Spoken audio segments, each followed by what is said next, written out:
hal yang dia nggak unggulan tapi kok dia bisa jadi yang terbaik. Ternyata faktor X-nya semuanya mendukung. Oke. Untuk pohon kan dia tidak bisa bergerak ya. Jadi faktor X harus mendukung si pohon itu untuk tumbuh.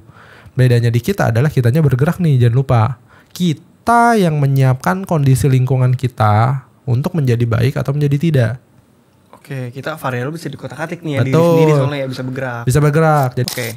yang repot adalah kalau kalian merasa kaliannya itu pohon yang nggak bisa menanggulangi semuanya, malah ikut-ikutan ke semua hal yang ada di hidup kalian. Malah nyalahinnya lingkungan sekitar.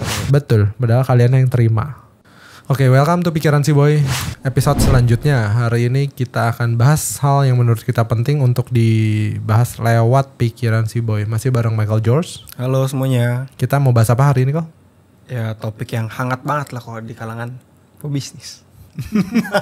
Atas siapa? Hah? Atas siapa? Kata anak muda yang sotoy. Apa bahasannya?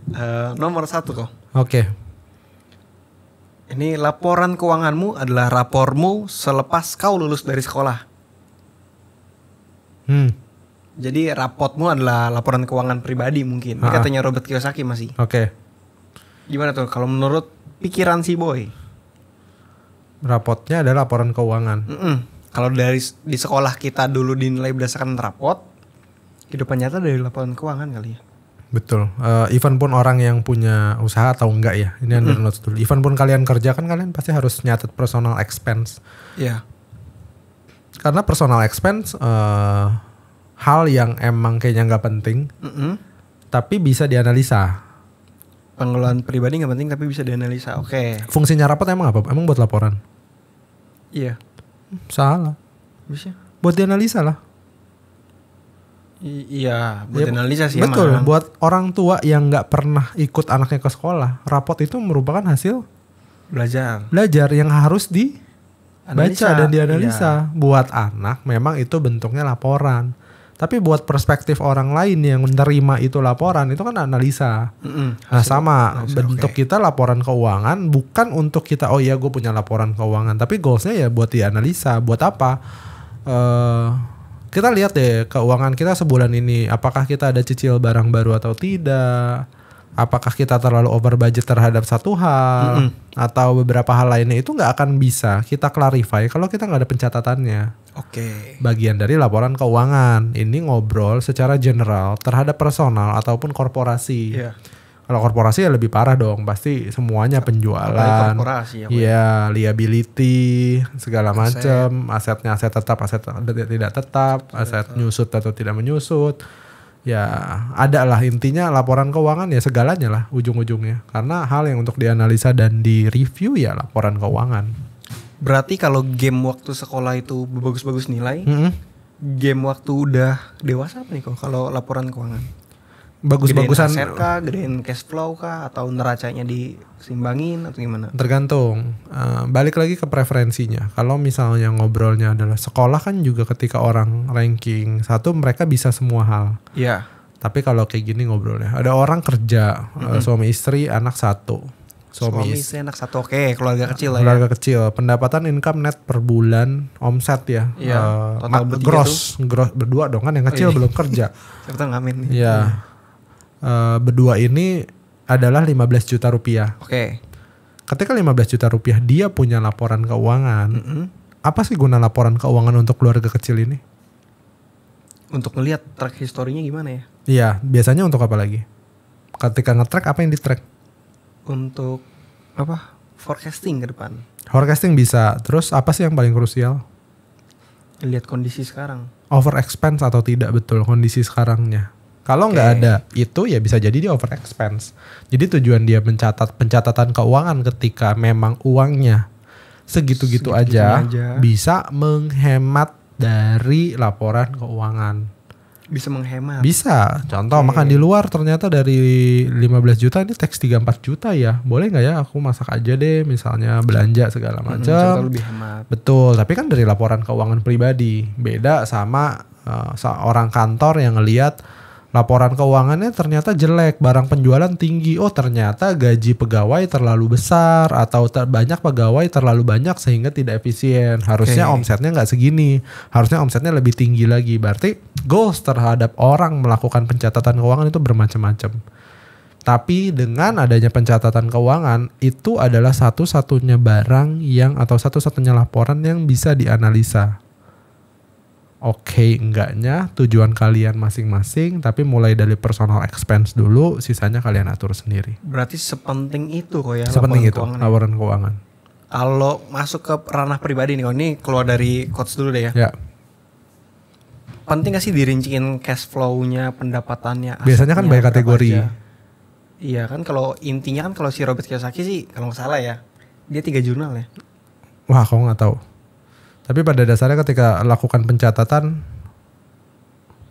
kok nggak punya metode pun atau nggak ngerti metode di luar pun, ada hal yang kok catat atau ada hal yang saya catat untuk kebutuhan saya sendiri. Oke. Saya nggak catat hitungan perintilan, saya hitungnya kas kecil. Oh, iya, kas kecil ini kalau misalnya angusnya kebanyakan atau kurang terus kas kecilnya, itu baru pertanyaan baru dilihat. Kas kecil ini kemana? Makronya ya. Ke mikro dong kalau nggak kelihatan. Oh. Jadi kas kecil, kalau kita sepakat kas kecil saya tuh seminggu 500.000. Ternyata seminggu 500.000 baru hari Rabu udah top up 500. Minggu depan top up lagi lah. Kalau kita nggak tahu ya baru kita cek ini apa aja sih, kenapa bisa segini gede, jangan-jangan emang kas kecilnya kurang. Tapi ternyata secara kas kecil 500.000 seminggu nggak pernah, malah lebih. Ya ngapain dianalisa? Ya udah emang kas kecilnya segitu gitu loh. Jadi metode apapun yang kalian pakai, yang penting tidak memberatkan kalian untuk mencatat dan bisa menjadi manfaat buat kalian terhadap bacanya gitu loh. Ya itu udah cukup. Oke. Karena kan fasenya beda-beda. Mencatat uang 5 juta sama 50 juta beda. Berarti kau setuju ya? Setuju, lanjut. Ini ada quotes dari Outliers kok, bukunya Outliers. Agak panjang nih ya.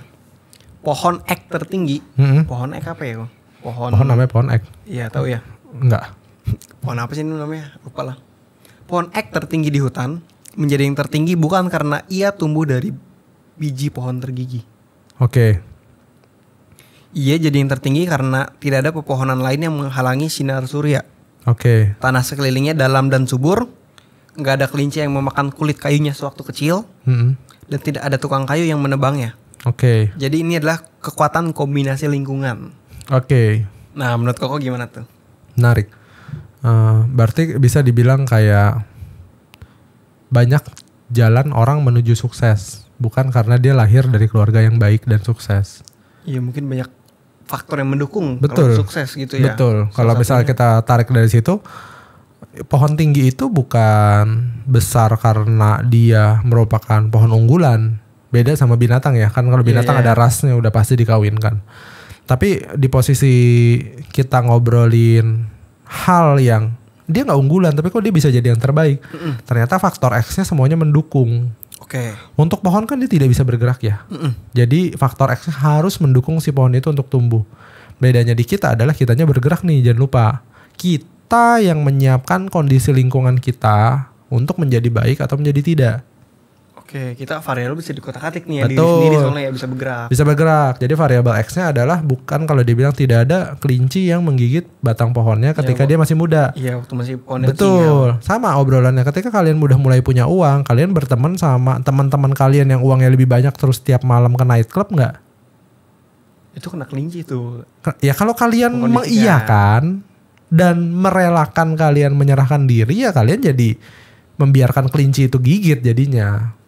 Tapi kalau kalian sepakat bahwa nanti deh tunggu dulu, gue kayaknya belum punya spare atau belum punya budget tertentu, ya udah kalian membiarkan peluang atau happiness kalian dijeda dulu untuk sementara waktu untuk ngejar hal lainnya. Entah itu untuk nikah, entah itu untuk DP mobil, entah itu untuk apa. Jadi ada yang direlakan mau nggak mau. Tapi pada dasarnya bukan yes or no statement sebenarnya, tapi ini kan umpamanya pohon. Iya. Dan sepakatnya kita bukan pohon.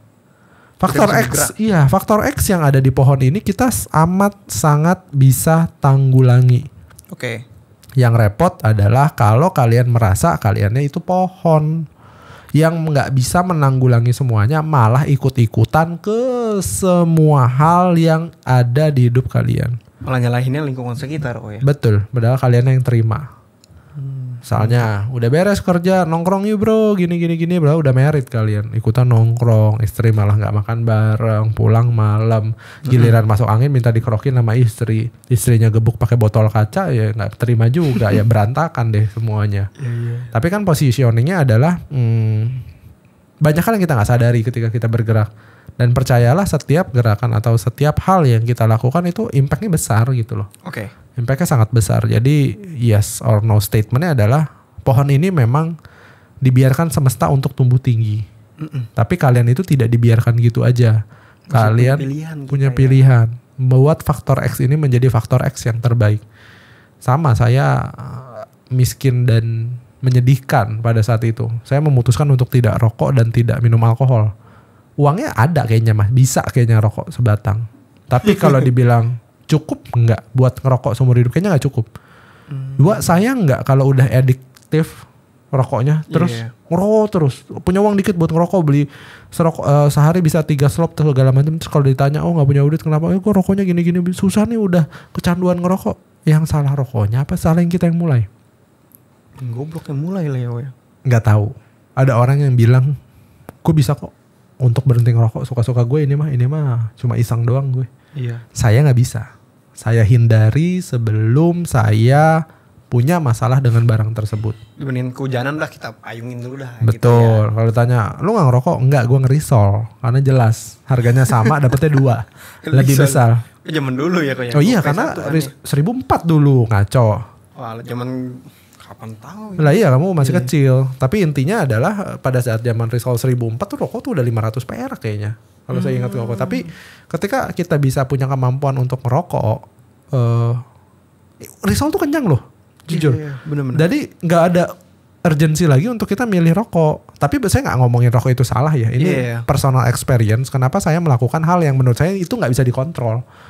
Sesimpel itu. Jadi gak ada yang bilang bahwa oh ini salah, oh itu salah. Tapi kalian lah yang menentukan gimana caranya dunia ini cocok sama kalian.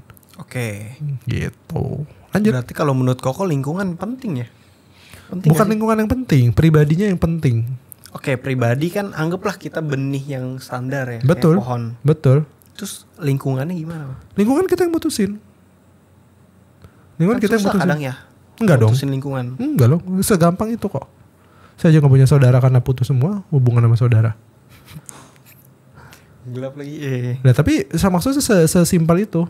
Sesimpel bahwa orang tua perempuan saya sumbing. Mama saya sumbing. Keluarga, saudara dari keluarga laki-laki gak suka sama mama saya. Sesimpel bahwa papa saya memutuskan bahwa anjing lah nih saudara gue semuanya. Udah gue bantuin apa segala macam. Malah nggak suka sama istri yang gue pilih. Ya udah diputusin tuh semua saudaranya, sesimpel itu. Ya kita hidup sederhana, hidup jadi keluarga kecil aja bertiga sama ya teman-teman dari orang tua murid palingan. Ya kayak kalian, kayak kamu, kayak ke mama segala macam. Apakah ada saudara? Dibilang ada saudara-saudara angkat gitu loh dari yang lain. Tapi saudara intinya gimana? Diputus gitu aja? Iya. Apakah salah? Menurut saya orang tua laki-laki saya punya keberanian yang oke untuk ngejaga perasaan mama saya. Prioritasnya ya. Prioritasnya beda. Dan itu kan pilihan hidup. Jadi gak ada yang bilang dunia akan membantu atau semesta akan membantu. Enggak. Kalian pilih dulu baru dunia bantuin. Kalian pilih dulu mana yang cocok buat kalian baru dunia tuh bantuin. Bukan karena dunia akan menyodorkan.